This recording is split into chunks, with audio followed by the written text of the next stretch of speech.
અને દરિયામાં પણ ઓક્સિજન હોય છે તો પણ માછલીને બહાર કાઢતા તે ઓક્સિજન વગર કેમ મરી જાય છે? જોરદાર સરસ મજાનો પ્રશ્ન પૂછ્યો અને કદાચ આ પ્રશ્ન આપણા મગજના અંદર પણ ચાલતો હશે કારણ કે ટોપિક જ આપણે એવો ચાલે છે.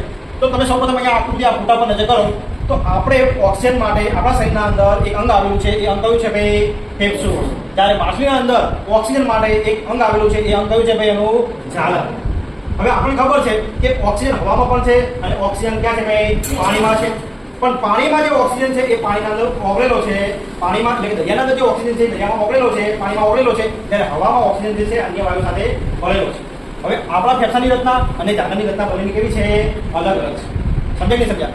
આપણું જે ફેફસું જે છે એ બહારની ખુલ્લી હવા લેવા સાથે સંકળાયેલું છે, જોડાયેલું છે. જ્યારે ઝાલરો જે છે એ પાણીમાં રહેલો જે ઓક્સિજન છે એને એબ્ઝોર્બ કરવા સાથે સંકળાયેલું છે. મતલબ જેવી તમે માટીને બહાર લાવશો એટલે આ જે ઝાલરો જે છે એ કેવા રહેવા જોઈએ? ખબર? ભીના રહેવા જોઈએ. કેવા રહેવા જોઈએ? ભીના, પાણીમાં. પણ તમે જેવા બહાર લાવશો એટલે આ ઝાલરો બહારની હવાના કારણે ધીરે ધીરે સુકાવા લાગશે. શું થવા લાગશે?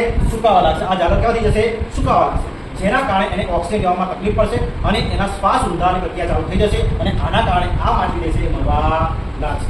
જ્યારે આપણે કુંડામાં રહીએ છીએ તો આપણું જે ફેફસા છે એ રીતના જ ભગવાને બનાવેલા છે કે જેથી આપણે કુંડામાં હવા લઈ શકીએ છીએ, પણ આ કુંડામાં હવા લઈ શકતા નથી. સરસ ખબર પડી?